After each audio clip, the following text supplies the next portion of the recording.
Are you tired of lugging heavy cases of bottled water every time you go camping? Or maybe feel bad about tossing all those empty bottles in the trash and don't want to spend $500 on a new water filter system? Then this video's for you. Hey everybody, we're out here talking water filters today, and the camping Corgi is with me today too. He'll pop in here eventually. But this is my homemade system, right? It may not be pretty, and only because of the colors, but it's solid and it works awesome, right?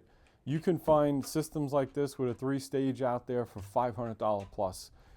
Yeah, they're nice, and I'm not disparaging those companies. They're nice, and they got nice cases and all this other stuff. But in the end, all we're both doing is using 2.5 by 10-inch filters, right? This is a 5-micron sediment, right? This is going to catch the sand, rust, dirt, silt, whatever. All the things that are going to clog up your faucet and your shower head. Consider this the bouncer of the system, right? So that's going to catch everything. Then I got my two 1-micron carbon filters, and this is for taste. Going to take the chlorine out and any impurities down to 1 micron. My wife's got a really keen sense of taste, so she'll know, when these are going bad. I figured let me put a double in, so we'll double filter that water so it's really tasty and nice and clear. And when it does start to go a little bit south, she'll let me know, and that just means my filters need to be replaced, right? So I'll go out here really quick. I always keep a spare set on hand. Just unscrew these. I'll pop some new filters in, run it. They say to run it about 5 minutes with a new filter, right? So you can just get all the extra dust and debris out of these and pop it, the water lines back on, and you're good to go. And I get the wifey, seal of approval. She's good to go and happy. They do have these down to 0.5 micron. I mean, come on, where are we going to stop? 1 micron. A human hair is 70 micron, right? 1 micron is like 0.000039 something of an inch, right? It's not, obviously not visible, but I mean, that's small, right? And then if you get it down to half micron, do the math there. So I'm pretty confident. I feel good with a 1 micron filter.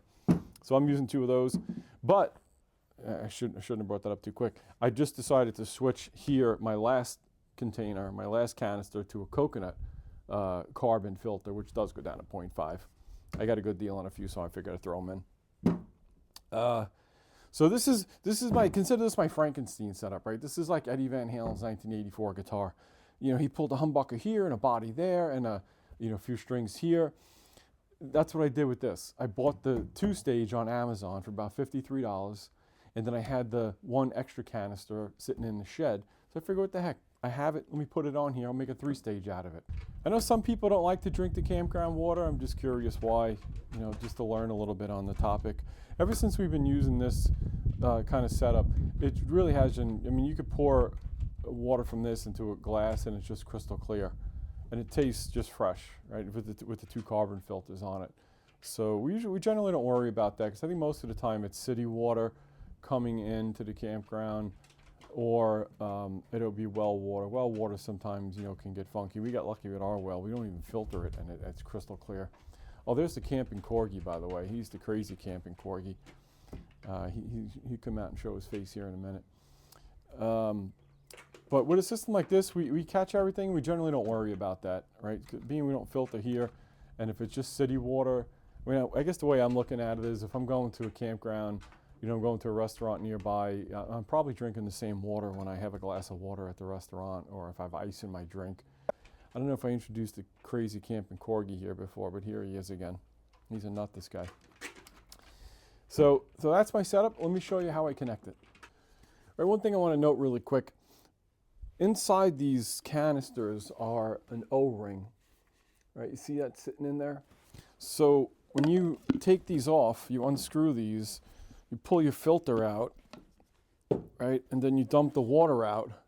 This O-ring sometimes comes out, right? It doesn't come out all the time. Sometimes it does. Just make sure when you dump the water out, you're looking for that, right? And you're making sure, or you hold it in, or however you want to do it. Just make sure you're aware it's there, and it may come out. It's got to be seated in there right, otherwise these canisters will leak. Right, that got me one day. I forget where it was, and I dumped the water out, and I screwed this thing back on with the canister, with the filter in there, and the thing was leaking like crazy. I was Tefloning this thing like crazy, trying to get it to stop and leak, and it didn't.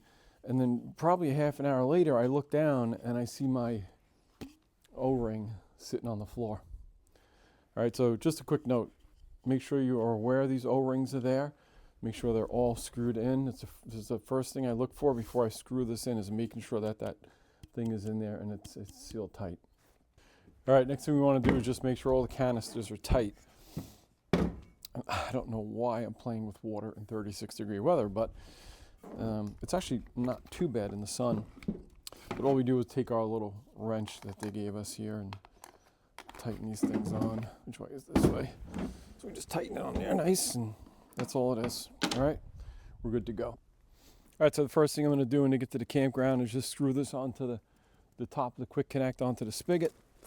All right, so we're connecting my main hose on here, and I put a Y on here.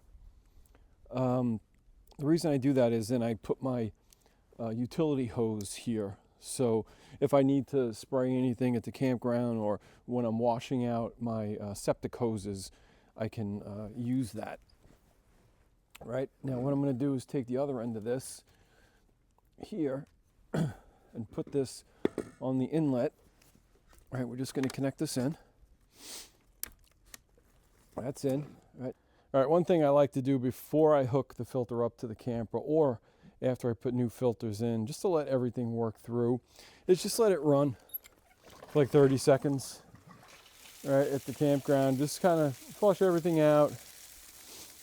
If it's new filters, maybe let it run a little longer, but typically I just run it like 30 seconds or so, just to get everything primed up good, and then I'll just hook the camper in and we're all done.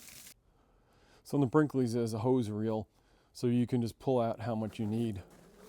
All right, so I just pull out a little bit here, and then we'll feed it through the little getaway port there. You put the hose through there so you get to shut the door then when you're done.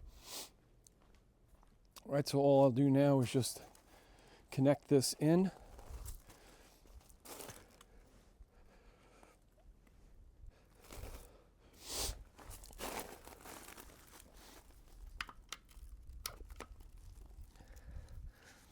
All right, my whole water setup is done. I mean, that's literally all it takes, right? And you just reverse it to take it down, right? All right, as far as pressure goes, let's just see if there's a pressure drop with the use of a 3-stage. Got about 58 pounds right now. That's coming right from the spigot. All right, so coming from the spigot through the 3-stage, we have probably no loss, a pound, 1 psi maybe, if anything. So we're getting about the same amount of pressure. So there's no loss coming through here.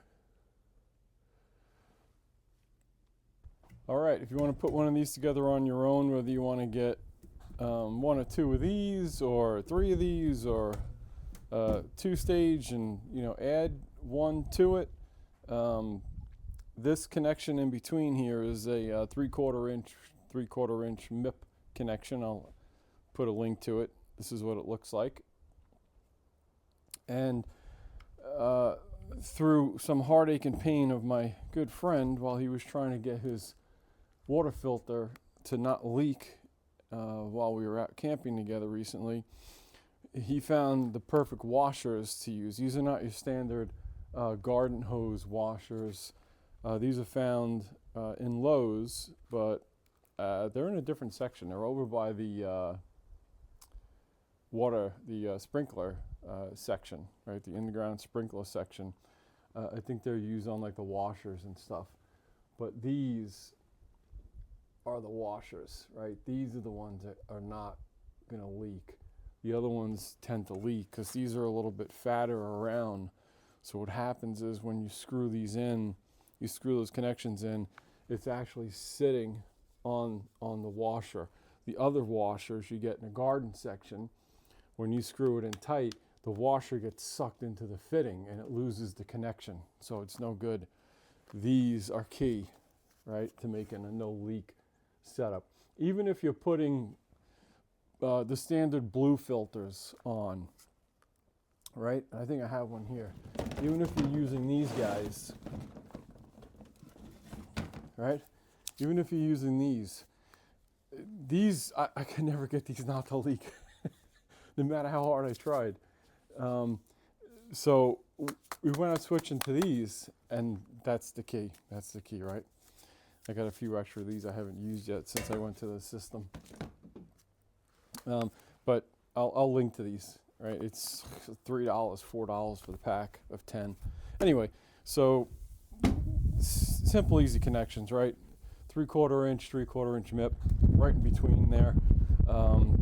You get either one. I'm trying to shy away from the wind, and the microphone is pretty windy here today. Either get one. If you get this 2-stage, it's already this is already connected. You don't have to do anything. If you want to put an extra one on, you know, nice homemade solution for cheap. That's all this is, right? It gets the job done, and we're not breaking the bank. Or if you just want to get 3 of these, right, and connect them all together, use those. Get these washers, and you'll be good to go. And then I just picked up a box of quick connects from Amazon. Right, I think they were like 10 in a box or something like that. Trying to find my dog. That, you know, they're just 2 pieces, right? So you just put one on here, and you know, wherever else you want them. I mean, these are time saver, and you know, knuckle saver doing this with the hoses, trying to get it to line up in the threads, and you know, especially if it's cold out and you're banging your knuckles. Or if it's hot, you know, opposite, hot, 90 degrees out, and the sun's blasting on you. Just, you know, you connect them in. Simple as that, right? Best thing ever. All right, drop me any comments you may have. Let me know if you even drink the campground water. I know some people don't like to do that. They'll bring their own bottled water or a 5-gallon jug that they put under the sink. No right or wrong here. You know, I'm just curious to learn more on the topic on how people approach, you know, water at the campground. Whether you use a big filter or the blue filters, you bring your own. You know, it's interesting to learn what people do. All right, if this video helped you, hit like. And while you're at it, hit that subscribe button. We're building this channel out and putting new content out regularly, so you'll be notified when we put new videos out. Anything you want to see a video on RV related, let me know. See if we can get one out there for you. All right, thanks for watching.